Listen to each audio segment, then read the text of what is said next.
La primera vez que escuché a alguien susurrar en ruso dentro de un tren alemán, supe que algo terrible estaba a punto de suceder, pero nunca imaginé que esas palabras cambiarían el destino de cientos de personas, ni que un niño de 8 años tendría que tomar la decisión más imposible que cualquier ser humano pueda enfrentar al salvar a su familia, o advertir a desconocidos sobre una trampa mortal antes de continuar. Dime, ¿desde dónde me estás escuchando en este momento? ¿Qué hora es donde te encuentras? Me encantaría saber cuántas fronteras está cruzando esta historia para llegar hasta ti. Déjamelo en los comentarios, porque cada lugar del mundo tiene su propia relación con las historias que estoy a punto de contarte. Esta historia comienza en el invierno de 1942, en una pequeña estación ferroviaria en los confines de Polonia ocupada. La nieve caía tan densa que parecía querer borrar cualquier evidencia de lo que estaba ocurriendo. El aire olía a carbón quemado y a algo más, algo que nadie quería nombrar, pero que todos reconocían: el olor del miedo concentrado entre la multitud de personas, apiñadas en el andén, separadas por cordones de alambre y la vigilancia constante de uniformes grises. Había una familia que destacaba, no por su apariencia, sino por la quietud absoluta que los rodeaba. El padre, Jakub, tenía 32 años, pero su rostro mostraba el cansancio de alguien que había vivido 3 vidas. Sus manos, alguna vez elegantes y acostumbradas a sostener libros de medicina, ahora temblaban cada vez que un guardia pasaba cerca. Sara, su esposa, mantenía sus brazos firmemente alrededor de su hija menor, Miriam, de apenas 5 años, pero su atención nunca se apartaba de su hijo mayor, David, quien a sus 8 años había desarrollado una capacidad inquietante para leer situaciones de peligro. Era como si el niño hubiera perdido la capacidad de ser niño, reemplazada por una hipervigilancia que nunca debería habitar en ojos tan jóvenes. Lo que esta familia no sabía, lo que ninguna de las 300 personas en ese andén sabía, era que todo había sido meticulosamente planeado. El tren que esperaban no era un tren de reubicación laboral como les habían prometido. Los documentos que les habían mostrado, con sellos oficiales y firmas elaboradas, eran tan falsos como las promesas de mejores condiciones de vida. David se había separado ligeramente de su familia, algo que hacía con frecuencia para escuchar conversaciones que los adultos creían privadas. Había aprendido que la información era la única moneda que importaba en este nuevo mundo invertido, mientras su padre revisaba obsesivamente los papeles que llevaban, y su madre intentaba calmar a Miriam con canciones susurradas. David se había posicionado cerca de un grupo de guardias. Había 2 de ellos, fumando cigarrillos que dejaban espirales de humo en el aire helado. Hablaban bajo, pero no lo suficiente. Y aquí es donde todo cambió. No estaban hablando en alemán, estaban hablando en ruso. David había aprendido fragmentos de ruso de su abuelo, quien había crecido en las fronteras orientales, donde los idiomas se mezclaban como ríos confluyentes. El niño no entendía todo, pero entendió suficiente. Palabras como uchimao paradado, procedimiento especial, y la más escalofriante de todas: a ninguno regresa. El corazón de David comenzó a martillar contra sus costillas. Sus manos, pequeñas y enrojecidas por el frío, se cerraron en puños. ¿Por qué guardias alemanes estarían hablando en ruso? ¿Y por qué usarían ese idioma si no fuera para ocultar algo terrible? Miró hacia atrás, hacia su familia. Su padre finalmente había guardado los papeles y estaba ayudando a su madre a reorganizar las pocas pertenencias que les habían permitido llevar. Una maleta por familia, les habían dicho. Elijan sabiamente. El silbato del tren resonó en la distancia. El sonido atravesó el aire como un cuchillo, y David vio como todos en el andén se ponían tensos. Este era el momento. El tren estaba llegando, las puertas se abrirían, todos subirían, y después los guardias terminaron su conversación y apagaron sus cigarrillos. Uno de ellos miró directamente a David, y por un momento que pareció congelarse en el tiempo, sus ojos se encontraron. El guardia entrecerró los ojos, como si evaluara si el niño podría haber escuchado algo. Luego simplemente se alejó, ajustándose el cinturón del uniforme. No será.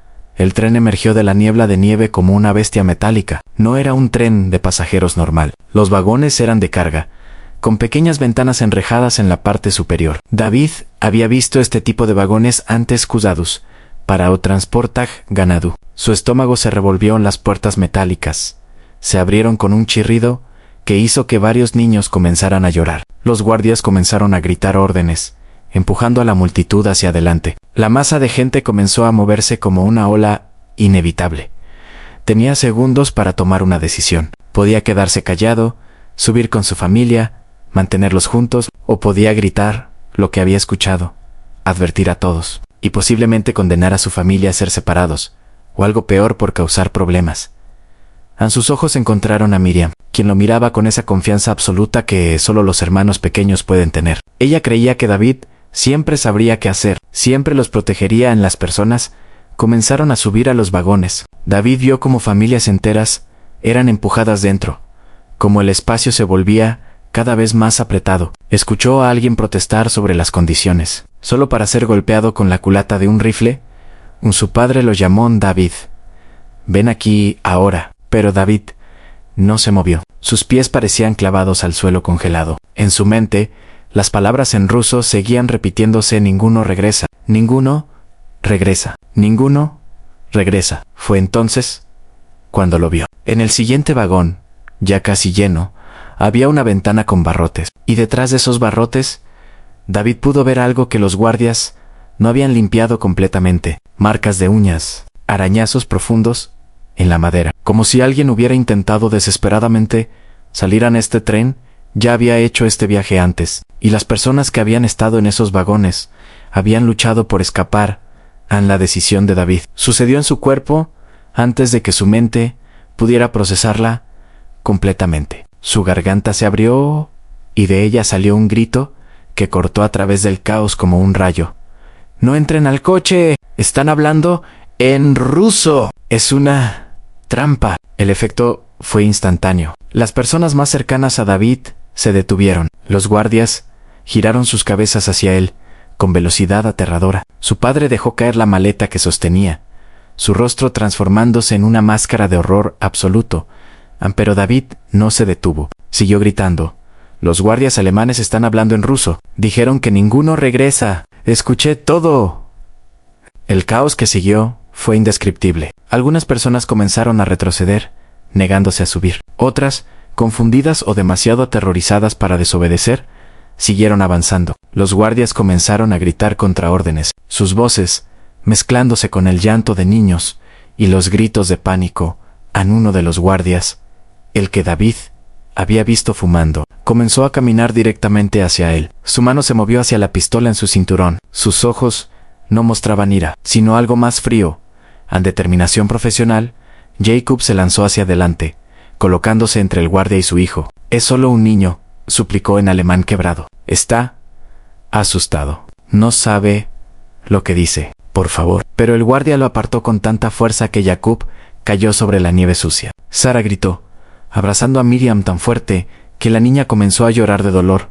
Además de miedo, el guardia se agachó frente a David, su rostro centímetros del niño. Su aliento olía a tabaco y algo más, algo dulce y nauseabundo. Cuando habló, fue en alemán, pero con un acento que confirmaba todo lo que David había temido. «Pequeño judío inteligente», dijo lentamente, «demasiado inteligente para tu propio bien». Levantó su pistola, pero, antes de que pudiera hacer cualquier cosa, algo extraordinario sucedió. Un hombre mayor que había estado cerca de David se adelantó. Luego otro. Y otra mujer. En cuestión de segundos, un pequeño grupo de personas había formado un círculo protector alrededor del niño. «Si quiere dispararle», dijo el hombre mayor, su voz temblando pero firme, «tendrá que dispararnos a todos primero, y eso será difícil de explicar en sus informes». El guardia se levantó lentamente, mirando al grupo que se había formado. Su mano seguía en la pistola. Por un momento que pareció durar una eternidad, nadie respiró. Finalmente,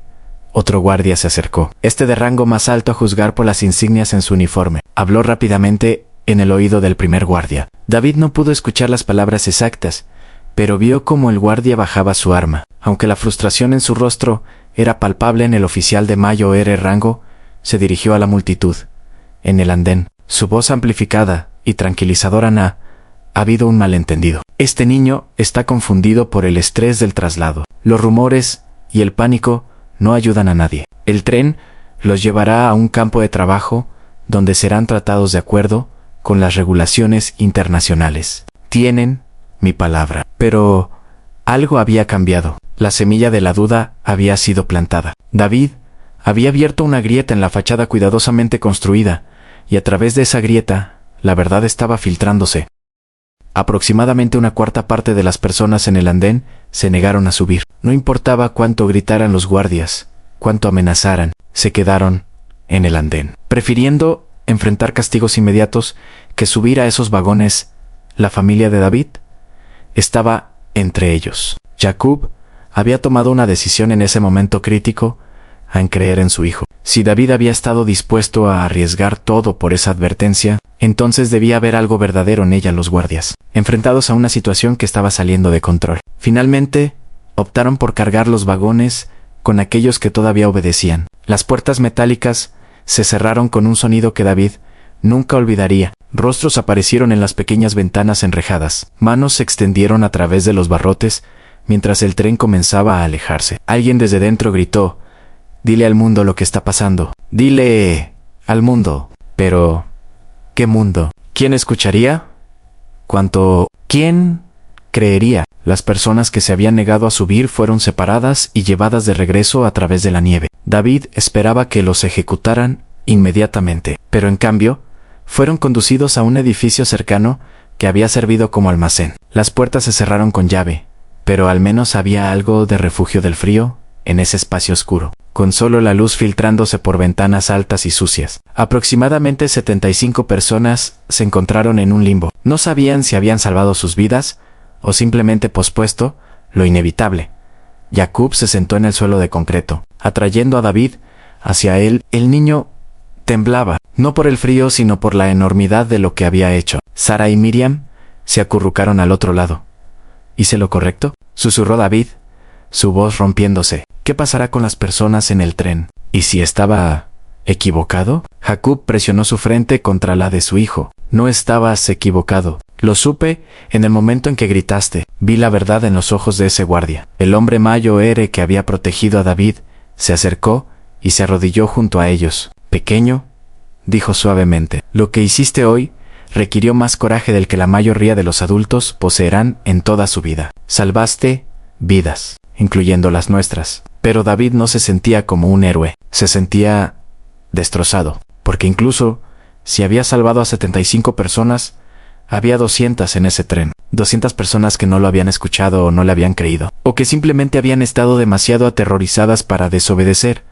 Las horas pasaron en ese almacén. La temperatura bajó aún más cuando cayó la noche. Las personas se agruparon para compartir calor. Miriam se durmió, agotada por el terror del día. Sara canturreaba canciones que su propia madre le había cantado, tratando de crear un pequeño espacio de normalidad en medio del caos.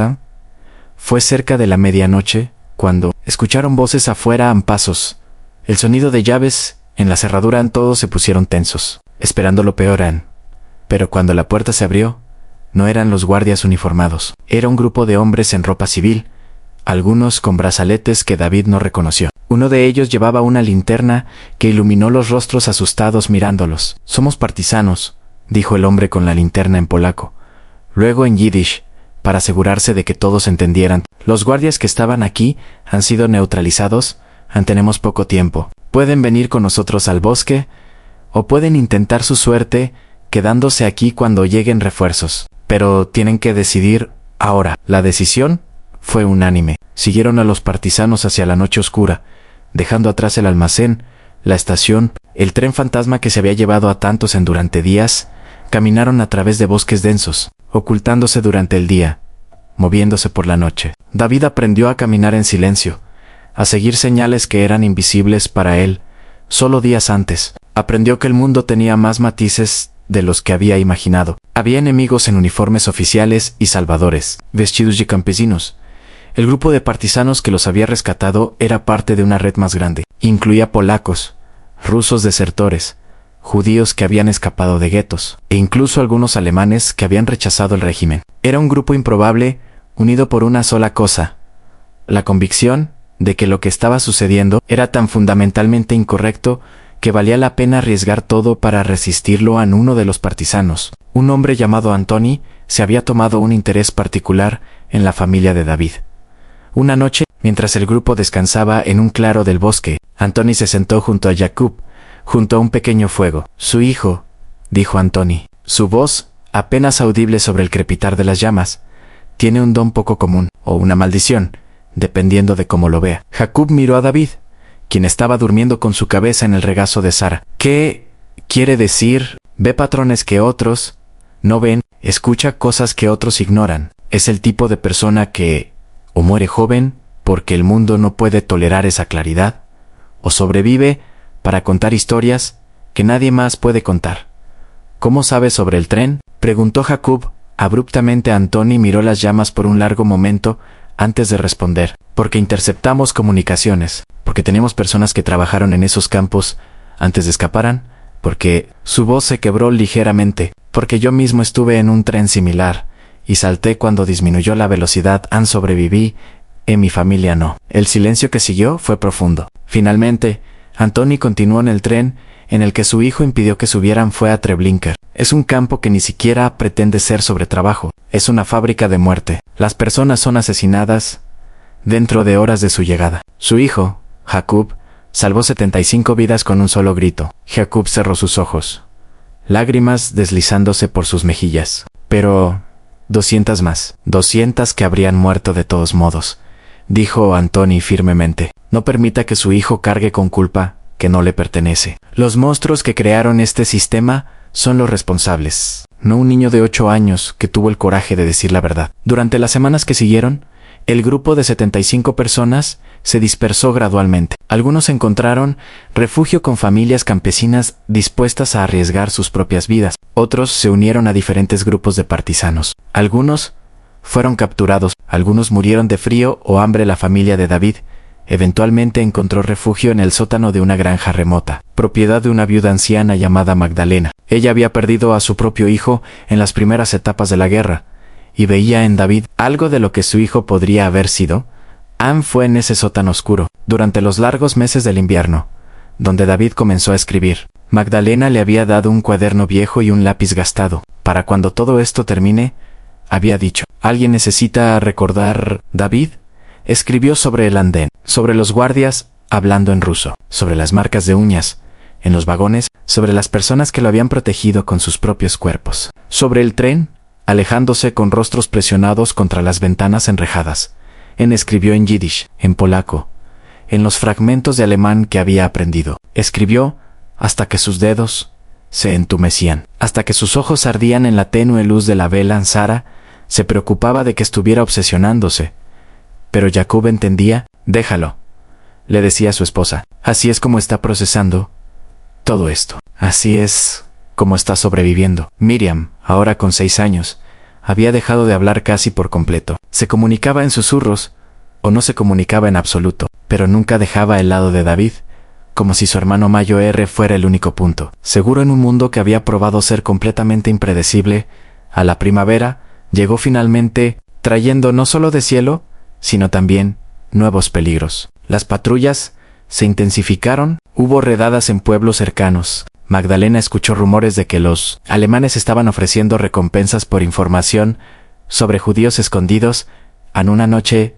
de mayo, cuando las flores silvestres comenzaban a cubrir los campos. Magdalena bajó al sótano con noticias urgentes. Tienen que irse. Esta noche han estado preguntando en el pueblo sobre familias que podrían estar escondidas. El grupo tenía solo minutos para prepararse. Antoni y 2 otros partisanos habían llegado con un plan para moverlos a una ubicación diferente, más profundo en el bosque, donde una red más grande de refugiados había establecido un campamento temporal mientras se preparaban para irse. David le dio a Magdalena su cuaderno. Guárdelo, suplicó. Si no sobrevivimos, alguien necesita saber lo que pasó. Magdalena lo tomó con manos temblorosas. Sobrevivirás, dijo con feroz certeza, y un día me lo devolverás tú mismo. La huida a través de los campos oscuros fue aterradora. Cada sonido parecía amplificado. Cada sombra parecía ocultar una amenaza. Miriam comenzó a llorar, y Sara tuvo que cubrirle la boca con su mano, susurrándole desesperadamente que permaneciera en silencio.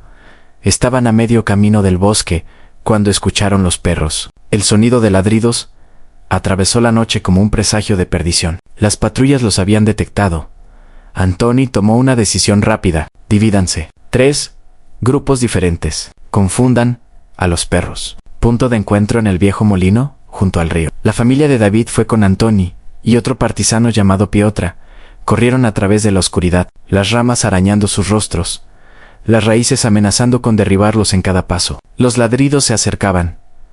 Llegaron a un arroyo pequeño. Entren al agua, ordenó Anthony. Los perros perderán el rastro.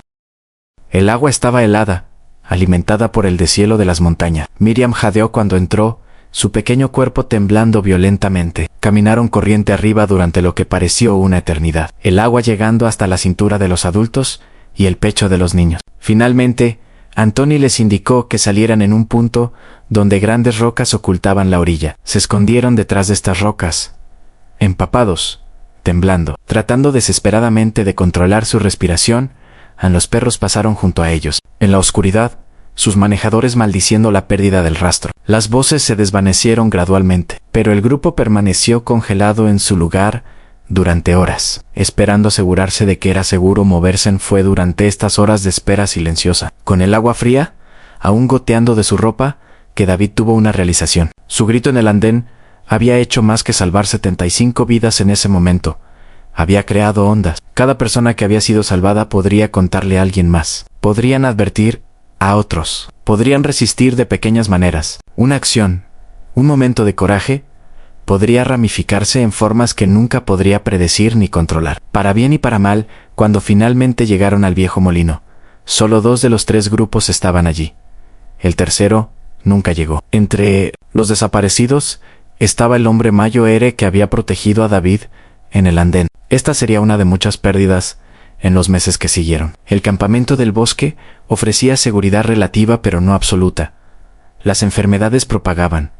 El hambre era constante. Y siempre, el miedo a ser descubiertos, pero también había momentos de humanidad inesperada. Un grupo de partisanos polacos compartiendo sus escasas raciones. Una niña enseñando a Miriam canciones que lentamente le devolvieron su voz. Los saberes de supervivencia que fueron transmitidos de aquellos que habían vivido en los bosques durante años. David pasó sus 9 años en ese bosque. Celebraron en silencio, sin pastel, sin regalos, solo el reconocimiento de Sara de que su hijo se estaba convirtiendo en otra cosa. Ya no era completamente un niño, pero tampoco completamente adulto. Era algo que esta guerra había creado. Un sobreviviente. El punto de inflexión llegó en el invierno de 1944. Podían escuchar el retumbar de los cañones en la distancia. El frente oriental estaba moviéndose. El ejército soviético estaba avanzando. Los partisanos estaban divididos sobre qué hacer. ¿Deberían revelar su presencia a los soviéticos que se aproximaban? ¿O los soviéticos simplemente los verían como más cuerpos para usar? La decisión fue tomada por ellos cuando una patrulla soviética, literalmente, se topó con el campamento durante una misión de reconocimiento. El momento de tensión, mientras ambos lados se evaluaban, pareció durar para siempre. Fue David quien dio un paso adelante. En su ruso quebrado, aprendido de su abuelo y mejorado por 2 años escuchando conversaciones capturadas, dijo: somos refugiados. Judíos, polacos, cualquiera que huye de los alemanes. No somos enemigos. El oficial soviético, un hombre de unos 30 años, con una mirada que había visto demasiado, estudió al niño. ¿Cuántos son? 42, respondió Anthony, incluyendo 15 niños. El oficial asintió lentamente. Los alemanes están retirándose. Esta área será asegurada dentro de una semana. Pueden quedarse aquí o pueden venir con nosotros. Pero entiendan, la guerra no ha terminado. Y Rusia tiene sus propias complicaciones. Era una advertencia y una oferta al mismo tiempo. El grupo decidió quedarse en su campamento hasta que el área fuera completamente liberada. Algunos de los partisanos polacos se fueron con los soviéticos para continuar luchando. Anthony se quedó para asegurarse de que los refugiados estuvieran a salvo. La liberación, cuando finalmente llegó, no fue el momento triunfante que David había imaginado. No hubo fuegos artificiales, ni celebraciones, ni sensación de que el mundo había sido hecho correcto nuevamente. En cambio, fue extraño y desconcertante. Las tropas soviéticas que llegaron estaban agotadas, hambrientas ellas mismas, con poca compasión que ofrecer. Los pueblos cercanos estaban en ruina. La infraestructura se había derrumbado y gradualmente comenzaron a surgir historias sobre lo que había estado sucediendo en los campos. Nombres como Auschwitz, Treblinka, Sobibor, Majdanek, números que desafiaban la comprensión. Fue un oficial judío soviético, quien finalmente confirmó lo que Anthony había dicho hacía mucho tiempo sobre el tren. Treblinka, dijo el oficial, cuando David finalmente se atrevió a preguntar. Todos los que llegaron allí En diciembre de 1942, fueron asesinados en cuestión de horas. No hubo sobrevivientes de ese transporte. David había salvado 75 vidas, pero 200 habían muerto exactamente como había temido. En los días siguientes, la familia de David intentó localizar a otros sobrevivientes. La Cruz Roja había establecido puestos de registro. Las paredes estaban cubiertas con listas de nombres, personas buscando a sus seres queridos. De la comunidad de más de 2,000 personas que había existido en su ciudad natal, encontraron 14 sobrevivientes. 14 de más de 2,000. Jacob se derrumbó cuando vio las listas. Todo lo que había sido su mundo, todo el entramado de relaciones familiares, amigos, colegas, vecinos, pacientes, se había reducido a 14 nombres en una página manchada. Sara se mantuvo más fuerte externamente, pero David podía ver cómo algo dentro de ella se había roto de una manera que nunca podría ser completamente reparada. Miriam, ahora 7 años, se aferraba a su muñeca de trapo, la única posesión que había llevado desde casa. La pregunta era, ¿qué hacían ahora? Su ciudad natal ya no existía como comunidad. Su casa había sido ocupada por otros. No tenían dinero, documentos, ni conexiones. Fue Magdalena quien apareció como un ángel inesperado. Había sobrevivido la guerra y había guardado el cuaderno de David. Cuando se los devolvió, sus manos temblaban. Leí algunas páginas, admitió. Tenía que saber si valía la pena el riesgo que tomé. Y lo fue. Tu historia necesita ser contada, David. Pero, ¿a quién? ¿Quién escucharía a un niño de 9 años hablar sobre trenes y guardias que hablaban en ruso? La respuesta vino de una fuente inesperada. Un periodista británico llamado William Thompson estaba documentando las secuelas de los campos. Había oído hablar de un niño que había descubierto una trampa y salvado docenas de vidas. Quería la historia. La entrevista tuvo lugar en una escuela abandonada que había sido convertida en un centro de procesamiento de refugiados. Thompson, un hombre alto con una libreta siempre en la mano, se sentó frente a David en un escritorio demasiado grande para ambos. «Cuéntame sobre el día en el andén», dijo Thompson suavemente, y David contó, todos los guardias, hablando en ruso, las marcas de uñas en los vagones, el grito que había salido de su garganta, las personas que lo habían protegido, el tren alejándose con rostros en las ventanas. Thompson escribió cada palabra. Cuando David terminó, el periodista bajó su pluma. «¿Sabes lo que hiciste, hijo?» David negó con la cabeza. «Probaste que la resistencia era posible, que incluso, en las circunstancias más oscuras, una voz elevada podía hacer la diferencia. No salvaste a todos, no podías, pero salvaste a algunos». «¿Y eso importa?» preguntó David. Su voz apenas un susurro. 200 personas murieron, y 75 viven por tu coraje. Cada una de esas personas puede tener hijos ahora, nietos, eventualmente. Toda una línea de descendientes que existe, porque no te quedaste en silencio. La historia de Thompson fue publicada en varios periódicos británicos. Fue recogida por agencias de noticias estadounidenses. De repente, el grito de David se convirtió en un símbolo de resistencia, pero la tensión trajo sus propias complicaciones. Algunos supervivientes se resentían de la idea de que un niño fuera celebrado cuando tantos adultos también habían resistido y muerto. Otros cuestionaban los detalles, preguntando cómo podía estar seguro de lo que había escuchado en David. Se encontró en la extraña posición de ser simultáneamente un símbolo y un chivo expiatorio, un héroe para algunos, un recordatorio doloroso para otros. La familia eventualmente emigró a Palestina, parte de la ola de sobrevivientes que buscaban construir algo nuevo de las cenizas del viejo mundo. El viaje fue arduo, lleno de paradas, en campos de personas desplazadas, papeles interminables y la constante incertidumbre sobre si serían aceptados. Llegaron a Haifa en 1947, justo antes de que la región se inflamara en conflicto una vez más. Jacob intentó restablecer su práctica médica, pero sus manos nunca dejaron de temblar. Sara encontró trabajo en una panadería, el trabajo físico, proporcionando una distracción del trabajo mental de recordar. Miriam comenzó a hablar nuevamente, lenta pero consistentemente. Comenzó la escuela, donde sus maestros notaron tanto su brillantez como su tendencia a asustarse con ruidos fuertes. Y David escribió todo, no solo sobre el andén, sino sobre todo lo que vino después. Los meses en el bosque, los rostros de las personas que conocieron y perdieron, las pequeñas bondades que hacían la supervivencia posible. Cuando cumplió 18 años, David había compilado sus escritos en un manuscrito de más de 300 páginas. Lo envió a editoriales en Tel Aviv, Nueva York, Londres. La mayoría lo rechazó. Demasiado crudo. Decían, Anne, demasiado difícil. El mundo aún no estaba listo, Anne, pero una pequeña editorial en Nueva York, dirigida por un judío alemán que había escapado en 1938, vio algo en la escritura. Esta es una voz que el mundo necesita escuchar, dijo el editor. Un hombre llamado Ezra Klein, no la de un historiador o un académico, sino la de alguien que vivió cada momento. El libro fue publicado en 1952 con el título El tren a ninguna parte, una memoria del Holocausto por un sobreviviente niño. Las ventas iniciales fueron modestas, pero gradualmente, a través del boca a boca y reseñas reflexivas, encontró una audiencia. David fue invitado a hablar en escuelas, sinagogas, centros comunitarios.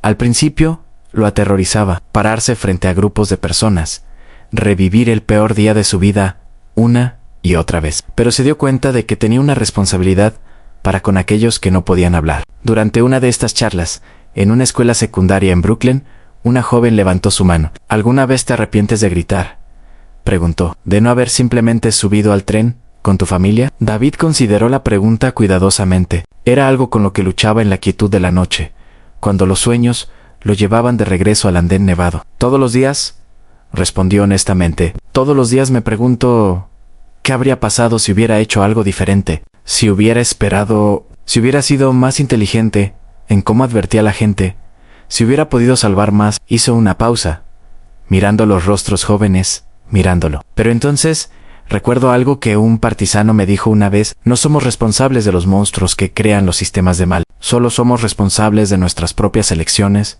dentro de esos sistemas. Y elegí decir la verdad, elegí advertir a otros. Esa elección tuvo consecuencias, buenas y malas, pero fue una elección moral.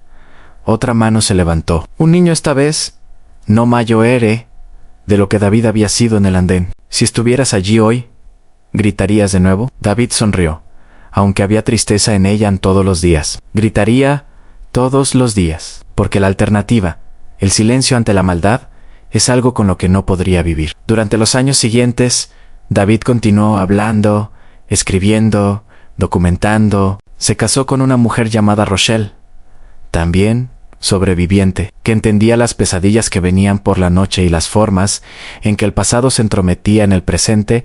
Tuvieron 2 hijos, un niño y una niña. David les contó su historia. Cuando fueron lo suficientemente mayores para entender, no para traumatizarlos, sino para asegurarse de que supieran de dónde venían, que entendieran que su misma existencia era un acto de desafío contra aquellos que habían intentado borrar pueblos enteros.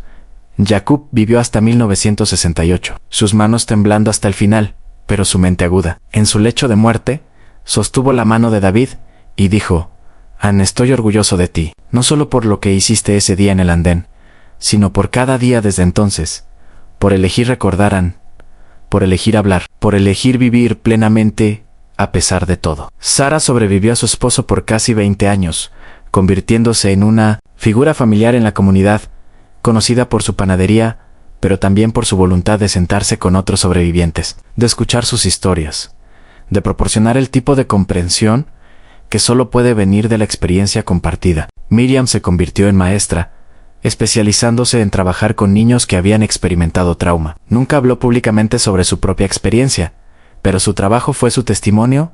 En 1985, David fue invitado a Polonia para un servicio conmemorativo en el sitio de Treblinka. Fue su primera vez de regreso a Polonia desde la guerra. El viaje fue emocionalmente agotador. En el campo mismo ya no existía. Los nazis lo habían destruido meticulosamente en 1943, tratando de borrar evidencia de lo que había sucedido allí. En su lugar estaba un memorial a miles de piedras de diferentes tamaños, cada una representando una comunidad que había sido destruida.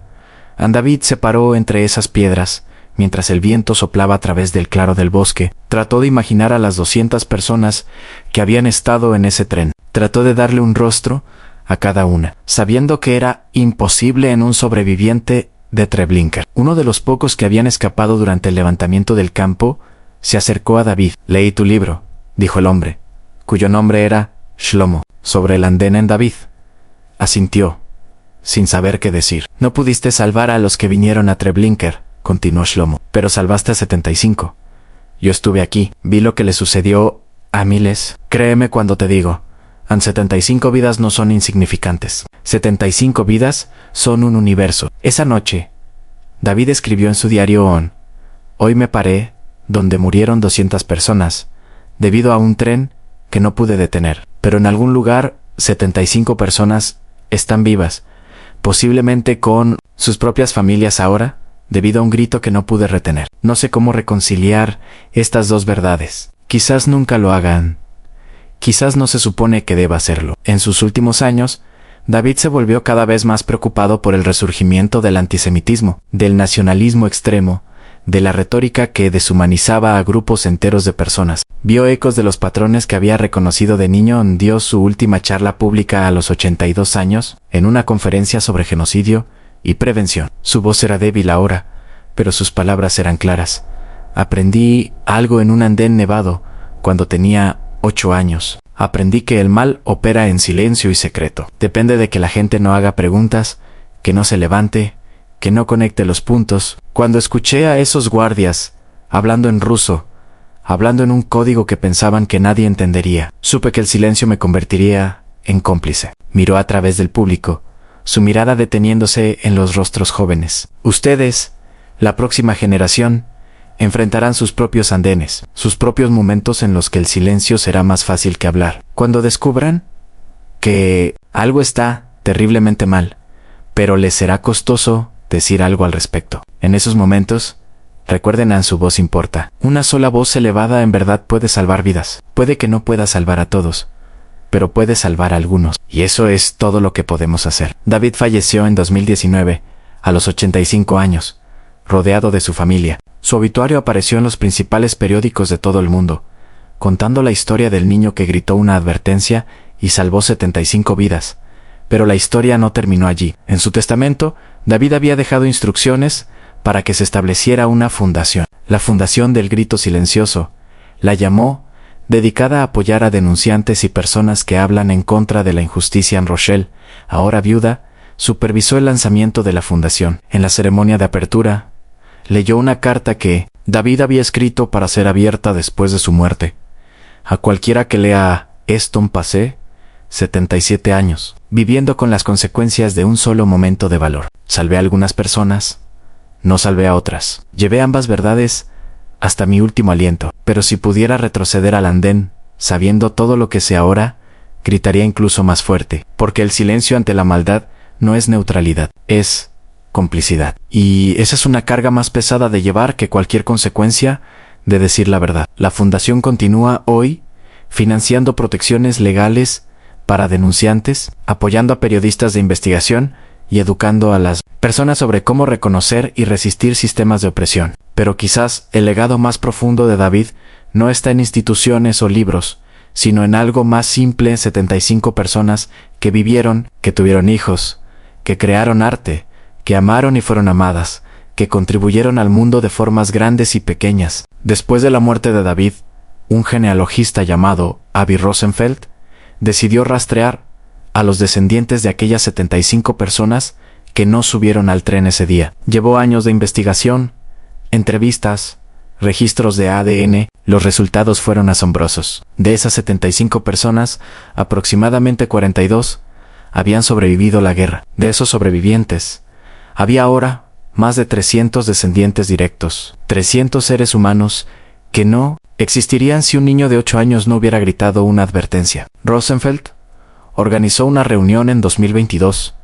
Descendientes de las 75 personas originales se reunieron en Jerusalén. Había médicos, artistas, maestros, ingenieros, madres, padres, abuelos, toda una comunidad que existía debido a un momento de coraje. Durante el evento, una joven llamada Noah, bisnieta de uno de los sobrevivientes, se paró para hablar. Mi bisabuelo murió antes de que yo naciera, dijo, pero me contaron sobre el día en el andén, como un niño gritó, como su grito le salvó la vida. Y estoy parada aquí hoy, con mi propia hija de 6 meses, debido a ese grito. Hizo una pausa, su voz rompiéndose ligeramente. A veces me pregunto, ¿qué habría hecho yo si hubiera estado allí Si hubiera escuchado lo que ese niño escuchó, ¿habría tenido el coraje de decir algo? Honestamente, no lo sé. Pero sé esto porque él gritó: yo existo, mi hija existe, y eso significa que tengo la responsabilidad de levantar mi propia voz cuando vea injusticia, de no permanecer en silencio cuando el silencio sea más fácil. Esta es la historia real de cómo un momento de coraje puede resonar a través de generaciones, de cómo la elección de una persona de decir la verdad, a pesar del costo personal, puede alterar el curso de cientos de vidas. No fue una historia perfecta. David no salvó a todos. Llevó la culpa de aquellos que no salvó hasta su último día, pero también llevó el conocimiento de que el silencio habría sido peor, que la inacción ante la maldad es su propia forma de acción. Anuna, que permite que la oscuridad prospere el andén nevado, existe ahora solo en memorias y testimonios. Los trenes hace tiempo que dejaron de correr. Los guardias que hablaban en ruso hace tiempo que murieron. Pero la lección permanece en tu voz importa. Tu coraje importa. Una sola persona que se niega a permanecer en silencio puede hacer una diferencia. Puede que no pueda salvar a todos, pero puede salvar a algunos, y en un mundo que a menudo se siente abrumado por la oscuridad. Salvar a algunos es todo, Ann. Así que, ahora te pregunto, Ann, si estuvieras en el lugar de David, si vieras algo terrible a punto de suceder, si supieras que decir algo podría costarte todo, ¿levantarías tu voz? ¿Gritarías tu advertencia incluso, sabiendo que algunos no escucharán? Y quizás más importante, ¿cuándo fue la última vez que elegiste el silencio, cuando sabías que deberías haber hablado? ¿Qué te detuvo y qué te haría elegir diferente la próxima vez? Estas no son preguntas fáciles. No hay respuestas simples, pero son las preguntas que definen quiénes somos como individuos y como sociedad. El grito de David resonó a través de un andén hace más de 80 años, pero su eco continúa hoy, en cada persona que elige la verdad sobre la complacencia, el coraje sobre la comodidad, la acción sobre el silencio. Déjame saber en los comentarios qué harías en una situación similar. ¿Alguna vez has tenido que tomar una decisión difícil entre tu propia seguridad y hacer lo correcto? Tu historia importa. Tu voz importa. Y me encantaría escuchar tu perspectiva en si esta historia te movió, si te hizo pensar, si te recordó la importancia de levantar tu voz en contra de la injusticia. Considera suscribirte al canal y compartir este video. No porque necesite los números, sino porque estas historias necesitan ser contadas. Estas lecciones necesitan ser recordadas. Y cada persona que escucha podría ser alguien que algún día enfrente su propio momento de elección entre el silencio y el hablar en el andén. Ya no existe, pero el momento permanece. Y la pregunta que plantea es eterna. Cuando llegue tu momento, ¿qué elegirás?